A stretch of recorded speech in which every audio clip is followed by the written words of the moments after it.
Hello दोस्तों। जैसा कि आपको पता होगा, अगर आप कंपटीशन की तैयारी कर रहे हैं तो इतिहास को हम 4 भागों में पढ़ते हैं। प्राचीन इतिहास, मध्यकालीन इतिहास, आधुनिक इतिहास और विश्व इतिहास। तो आज हम प्रागैतिहासिक काल देखने वाले हैं। वैसे इन चारों भागों को एक एक करके हम पढ़ेंगे। तो आप हमारे चैनल को सब्सक्राइब कर लीजिएगा और हमारे साथ जुड़ जाइएगा। तो इतिहास को 3 भागों में बांटा गया है। एक है प्रागैतिहासिक काल, आद्य ऐतिहासिक काल और एक है ऐतिहासिक काल। तो प्रागैतिहासिक काल होता है जिसमें मनुष्य लिखना नहीं जानता था, वो सिर्फ शिकार करता था, उसको इकट्ठा करता था और खाता था, और शिकार खत्म हो जाने पर फिर से शिकार पर निकल जाता था और घूमते रहता था आखेटक की तरह। तो प्रागैतिहासिक काल में आ जाता है। ऐसे पाषाण काल भी कह सकते हैं। और फिर होता है एक आद्य ऐतिहासिक काल।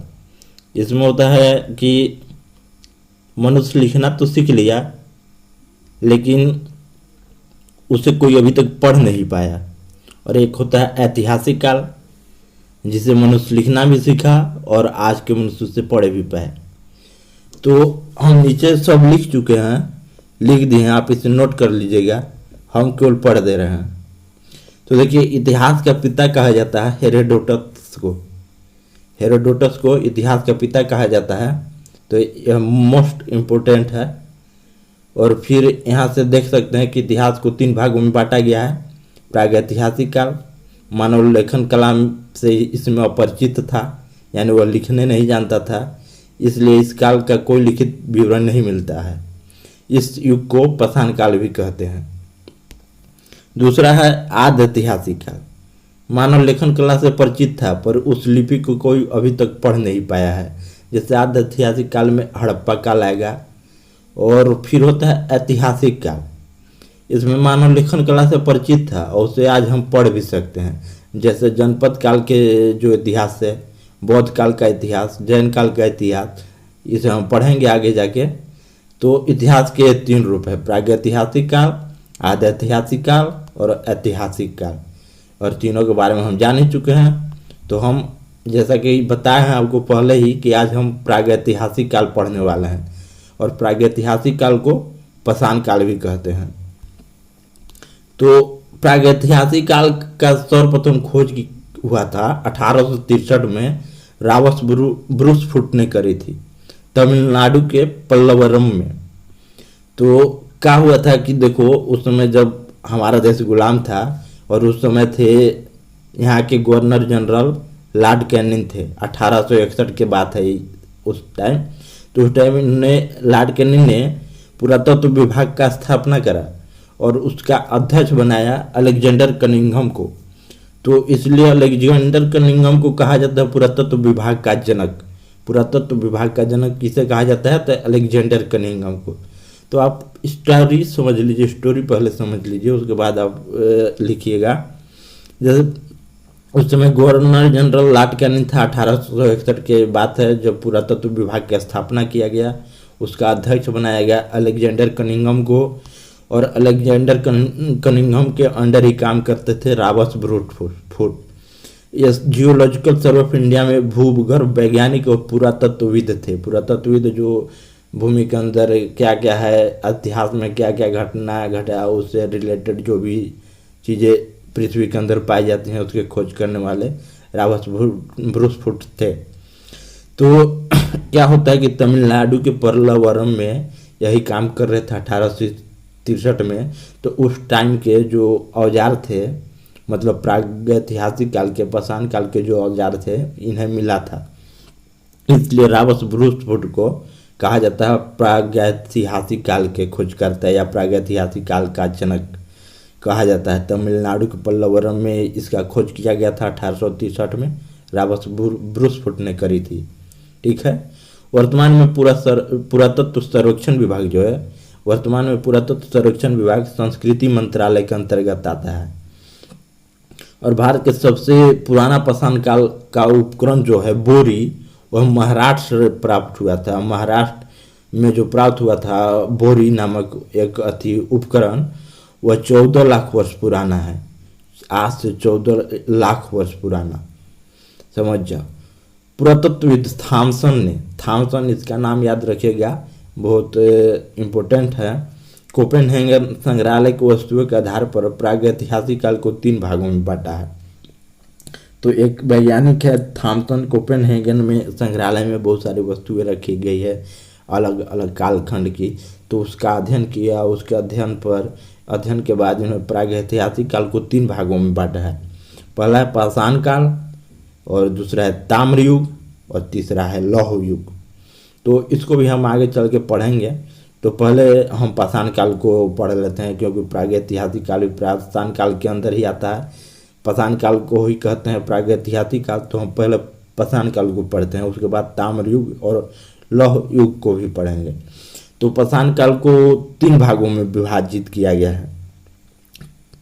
पहला है पूरा पाषाण काल, मध्य पाषाण काल, और तीसरा है नव पाषाण काल।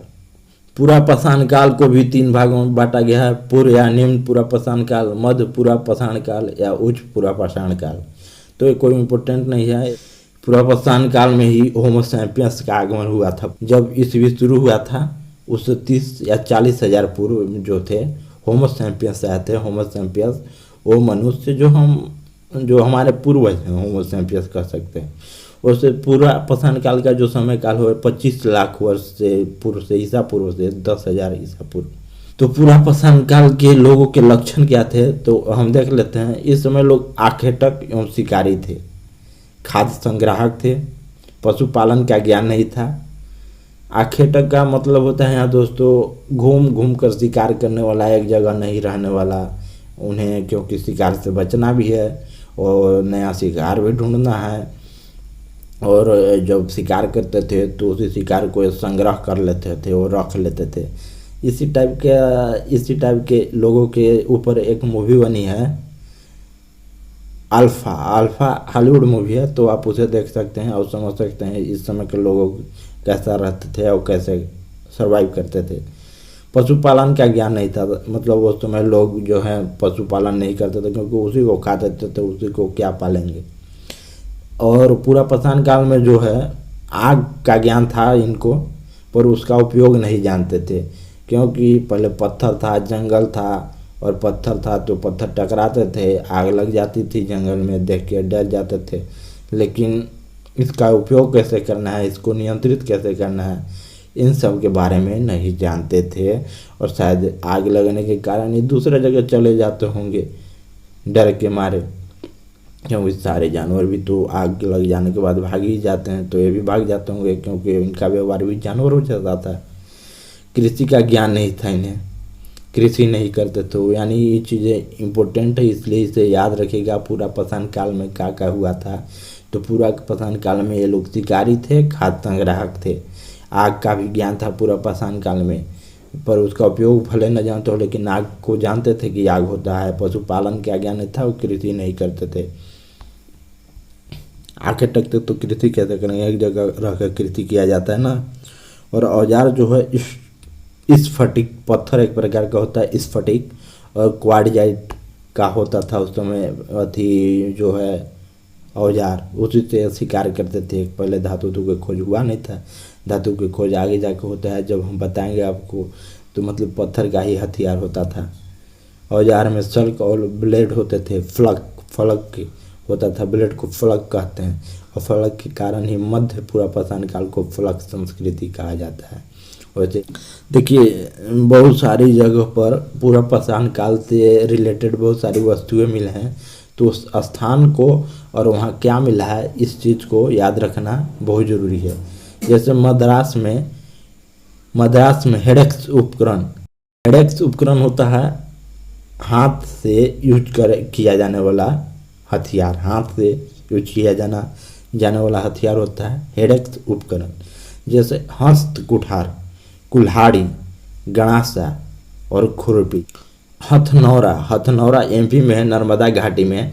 यहाँ मानव खोपड़ी एवं कंकाल मिला। हथनौरा बहुत इम्पोर्टेंट नाम है, नर्मदा घाटी से प्रसिद्ध है। यह एमपी में है नर्मदा घाटी हथनौरा। यहाँ मानव खोपड़ी एवं कंकाल मिला है, यानी मानव संबंधी पहला साक्ष्य। मध्य प्रदेश में ही नर्मदा घाटी में भीमबेटका गुफाएं हैं, जो पाषाण काल के चित्रकारी के प्रमाण मिले हैं, जो सबसे प्राचीन है। और इसमें पूरा पाषाण काल, मध्य पाषाण काल और जो है नव पाषाण काल, तीनों से रिलेटेड यहाँ चित्रकारी मिले हैं। और भीमबेटका गुफाएं यूनेस्को के विश्व धरोहर में शामिल किया गया है। यह कब किया गया है आप सर्च कर लीजिएगा गूगल। मिर्ज़ापुर में पाषाण काल के औजार मिले हैं और मातृ देवी की प्रतिमा मिली है। अस्थियों से या हड्डियों से, आदमी की हड्डियों से निर्मित है मातृ देवी की प्रतिमा, जो मिर्ज़ापुर से मिला है। और पाषाण काल के औजार भी उस समय के मिले हैं। अब हम आ गए मध्य पाषाण काल। पूरा पाषाण काल हम लोग देख लिए। 10,000 ईसा पूर्व से 4,000 ईसा पूर्व होता है, बीसी में वही होता है। बर्थ ऑफ क्राइस्ट कहते हैं उनको ना, ईसा मसीह को। 10,000 ईसा पूर्व से पहले 4,000 ईसा पूर्व समय काल है। 1867 में कार्लाइन ने इस काल की खोज करी थी। कार्लाइन ने 1867 में इस काल की खोज करी थी। और इसमें लक्षण क्या है, मध्य पाषाण काल में लोग क्या करने लगे, जैसे पूरा पाषाण काल में पशु नहीं पालते थे, लेकिन यहाँ पशु पालने लगे।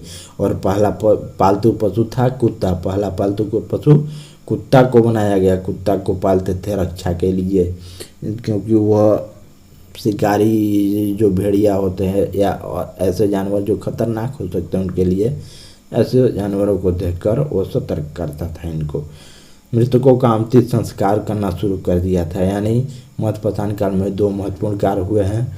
पशु पालने लगे थे और मृतकों का अंतिम संस्कार शुरू कर दिया था। पहला पशु जो था वह कुत्ता था। मध्य पाषाण काल में भी बहुत सारी वस्तुएं बहुत सारे स्थान से पाए गए। मध्य पाषाण काल के समय का था, तो उस समय के जो स्थान और वस्तु है उसका याद रखिएगा। बागौर राजस्थान या आजमगढ़ एमपी जो है, आजमगढ़ एमपी और बागौर राजस्थान, पहला पशुपालन का साक्ष्य मिलता है। पहला पशुपालन यहीं से हुआ था, आजमगढ़ या बागौर राजस्थान से। इलाहाबाद यूपी जो है, सर्वाधिक मानव कंकाल यहाँ मिला गया है। और चौपानी मांडो इलाहाबाद के ही करीब है। मृद भांड का प्राचीन साक्ष्य मिला है। मृद भांड होता है दोस्तों जिसमें अनाज रखा जाता है, मट्टी का बर्तन जिसमें अनाज रखा जाता है, अनाज का भंडारण किया जाता है, मृद भांड होता है। और यह मध्य पाषाण काल का मृद भांड कहाँ मिला है, तो चौपानी मांडो इलाहाबाद। लेखैया इलाहाबाद में जो है सर्वाधिक मानव कंकाल मिला है। पहला पशुपालन का साक्ष्य मिला है राजस्थान बागौर आजमगढ़ एमपी में। राजस्थान बागौर में भी और आजमगढ़ एमपी में भी। सराय नहर प्रतापगढ़ युद्ध का पहला साक्ष्य मिला है। प्रतापगढ़ यूपी में है शायद। ये युद्ध का पहला साक्ष्य यहाँ पहला साक्ष्य मिला है जब लोग लड़े थे। 4 नर कंकाल एक साथ मिला है और स्तंभ गर्त भी मिला है। और एक है महदहा प्रतापगढ़, यहाँ से मृग सिंह के जो हिरण का सिंह होता है उसका छल्ला मिला है, छल्ला। और हड्डियों के आभूषण मिले हैं। पहले आभूषण हड्डियों के ही बनाए जाते थे, जब शिकार करते थे तो हड्डियाँ तो नहीं खाते होंगे ना, उसका शिकार काट के और हड्डियों से आभूषण बना लेते थे। स्त्री पुरुषों का 7 में दफनाया गया 100 मिला है। दमदमा में 13 कंकाल और 5 युगल 100 का एक साथ दफनाया गया है। 5 युगल 100 का मतलब है कि स्त्री पुरुष ऐसे 5 युगल 100 को दफनाया गया है दमदमा में। महदमा में हिरण के छल्ला मिला है, सिंह का, हड्डियों के आभूषण। स्त्री पुरुष को साथ दफनाया गया है महदहा में। अब आ गए हम नव पाषाण काल जो है होता है 4000 ईसा पूर्व से 1000 ईसा पूर्व तक। और जो मध्य पाषाण काल था वह 10,000 ईसा पूर्व से 4000 ईसा पूर्व तक था। तो नव पाषाण काल के लक्षण हम देख लेते हैं। इसके अंत तक धातु खोज लिया गया था, तांबा और लोहा खोज लिया गया था 1000 BC आते आते तक। 1000 BC में ऋग्वेद का समाप्त हो जाता है, उत्तर वैदिक जो काल है वह शुरू हो जाता है। और इसी समय लोहा खोजा गया था 1000 BC में ही। और तांबा तो बहुत पहले खोज लिया गया था, हड़प्पा काल से भी पहले खोज लिया गया था तांबा को। तो मतलब इस नवपाषाण काल में जो है तांबा को और लोहा को खोज लिया गया था। कृषि की शुरुआत हो गई थी, और जौ गेहूँ चावल मक्का, और मध्यपाषाण काल में तो पशु की शुरुआत हो गई थी, और जहाँ पहला पशु कुत्ता बनाया गया था। और जब नवपाषाण काल में कृषि की शुरुआत हो गई, जौ गेहूँ मक्का चावल ये सब जब उगाने लगे तो अस्थायी जीवन जीने की शुरुआत हो गई, क्योंकि कृषि के लिए एक जगह रहना जरूरी है, और कृषि के लिए वह एक जगह रहना शुरू कर दिया बस्ती बना के, यानी अस्थायी जीवन की शुरुआत हो गई। आग के उपयोग की भी जानकारी हो गई। वैसे तो आग के बारे में जानते थे पूरा पाषाण काल में ही, लेकिन आग के उपयोग के बारे में नवपाषाण काल में जाने जब उन्होंने खेती करना शुरू कर दिया। खेती करना शुरू कर दिया तो अनाज को पकाने के लिए वो आग, और अपने शिकार को पकाने के लिए उन्हें आग के उपयोग सीख लिया। वैसे एक और बात जान लीजिए, जैसे मैंने बताया पूरा पाषाण काल में वो शिकार करते थे, तो नवपाषाण काल में वो शिकार करना छोड़ नहीं दिए। इस समय भी वो शिकार करते, इस समय भी जानवरों के मांस खाते थे, लेकिन इसके साथ साथ ये सारी नई चीज़ें भी शुरुआत हो गई। कुम्भकारी का ज्ञान हो गया, यानी पानी इकट्ठा करना। जब एक जगह रहेंगे तो पानी तो एक जगह रखना ना पड़ेगा इकट्ठा करके, नहीं तो बार बार लेने जाना पड़ेगा। तो कुम्भकारी यानी घड़ा बनाने बर्तन बनाने तब। और पहिए का ज्ञान भी हो गया, पहिए का ज्ञान नवपाषाण काल में हुआ। तो बहुत इंपॉर्टेंट था ये वाला पहिए का ज्ञान कब हुआ और आग का उपयोग कब जाने, नवपाषाण काल में। पहिए का ज्ञान कब हुआ, नवपाषाण काल में। अस्थायी जीवन जीने लगे, कृषि करने लगे, और धातु का खोज कर लिया इन्होंने नवपाषाण काल में। स्लेट पत्थर के औजार आ गए, और इसमें चूंकि धातु खोज लिए थे तो धातु के भी, जैसे कांसा, जब हड़प्पा काल में जब ये आएंगे तो कांसा का ये जो है तांबा टीन मिला के कांसा बनाएंगे और उससे हथियार बनाना शुरू कर देंगे। और जब ऋग वैदिक काल खत्म हो जाएगा तो वैदिक काल शुरू होगा, तो लोहा के हथियार आना शुरू हो जाएगा। और इसके बाद ही जनपद शुरू हो जाता है, क्योंकि लोहा का हथियार आ गया तो राजा ज़्यादा से ज़्यादा क्षेत्र जीतने लगे, और इसी प्रकार जनपद की शुरुआत हुई है, फिर महाजनपद बना। तो आगे जाके उस सब के बारे में पढ़ेंगे। तो अभी हम यही पढ़ते हैं कि जो नवपाषाण काल का जो समय का जो चीज़ें हैं, जो वैज्ञानिकों को मिला, भूगर्भ वैज्ञानिकों को मिला, वह कौन स्थान पर क्या मिला, इसको याद रखना बड़ी ज़रूरी है। जैसे मेहरगढ़ पाकिस्तान, मेहरगढ़ पाकिस्तान बहुत इम्पोर्टेंट है। कृषि का पहला साक्ष्य मिला था, पालतू भैंस का पहला साक्ष्य मिला था। और जब यहाँ कृषि करने लगे लोग तो बस्ती बसाने का भी पहला साक्ष्य मेहरगढ़ से ही मिला। कृषि करने का पहला साक्ष्य मेहरगढ़ थे, और जब कृषि जहाँ वहाँ होने लगा वहाँ बस्ती भी खुद ही बस जाएगा, यानी बस्ती बसने का पहला साक्ष्य भी मेहरगढ़ से ही मिला। लेकिन एक और यहाँ कन्फ्यूजन है, जैसे लाहौर यूपी में है, यहाँ भी कृषि करने का पहला साक्ष्य बताया जाता है, लेकिन यहाँ चावल का भी पहला साक्ष्य मिला 8,000 ईसा पूर्व। और कोल्डिहुआ, चावल का पहला साक्ष्य कोल्डिहुआ में भी मिला। तो ये दो याद रखिएगा, दो में से जो भी ऑप्शन होगा, लाहौरा दो ऑप्शन होगा तो चावल का पहला साक्ष्य वहाँ मिला, कोल्डिहुआ ऑप्शन होगा तो कोल्डिहुआ का चावल का पहला साक्ष्य कोल्डिहुआ यूपी में मिला है, तो क्योंकि दोनों यूपी में ही है। और सारण बिहार का जिला है, हड्डियों का उपकरण मिला था। और रानागुंडई नहीं, रानागुंडई है, पाकिस्तान में है, घोड़े का दांत मिला था यहाँ। और देखिए कश्मीर में भी बहुत चीज़ मिला है, जैसे बुरझुम कश्मीर में जगह है जिसका अर्थ होता है, बुरझुम का अर्थ होता है जन्म स्थान। बुरझुम में एक बहुत यूनिक चीज़ होता था कि लोग गड्ढे में घर बना कर रहते थे, लोग गड्ढे में घर बना के रहते थे। शिकार एवं मछली पालन के भी साक्ष्य मिले हैं। मालिक के साथ कुत्ता भी दफनाने का साक्ष्य मिला है, ये बहुत इंपॉर्टेंट है क्योंकि लाल लगा दिया गया है। बुरझुम में जो है मालिक के साथ कुत्ता को दफनाया गया था, मालिक के साथ कुत्ता दफनाया गया था। बुरझुम में लोग गड्ढे में घर बना कर रहते थे। गुफ कराल, कुम्हार की गुफा कहा जाता है। कृषि और पशुपालन का साक्ष्य यहाँ एक साथ मिला है। और इसके आगे देखें तो दक्षिण भारत में जो पाषाण काल का युग था 1000 BC शुरू होता है, तो वहाँ किस प्रकार का जीवन जीते थे, तो वहाँ जैसे यहाँ पाषाण काल है वैसा ही जीते थे, लेकिन वहाँ कुछ चीज़ें यूनिक है। जैसे 100 को पाषाण के बीच से दफनाया जाता था, बड़े बड़े पाषाण के बीच वो कोई मर गया तो उसको शव को दफनाना तो ज़मीन खोद के नहीं दफनाते थे, क्योंकि पहले पहाड़ पत्थर बहुत सारे थे, तो 2 पहाड़ों के बीच ऐसे रख के लाश को ऊपर से पत्थर से ढक दिया जाता था। 2 चीज़ों की खेती होती थी यहाँ, रग्बी और धान की खेती करते हैं। अब देखो थॉमसन ने 3 युग बांटा था, पाषाण काल और लौह युग, ताम्र युग। तो देखो लौह युग आयरन एज 1000 BC से शुरू होता है। ऋग वैदिक काल के अंत और उत्तर वैदिक काल की शुरुआत में लोहे का प्रयोग शुरू हो चुका था। यानी ऋग वैदिक काल जब खत्म हुआ था, ऋग वैदिक काल आगे पढ़ेंगे उत्तर वैदिक काल भी, तो उत्तर वैदिक काल की शुरुआत हो रही थी, उसी समय लोहे का प्रयोग हुआ था। और लोहे का सबसे पहला साक्ष्य मिला है यूपी में, यूपी के एटा में। यूपी के एटा में सबसे ये जो है लोहे का पहला प्रमाण मिला है। और लहुरा देव में चावल का प्रमाण मिला है, आपने देखा।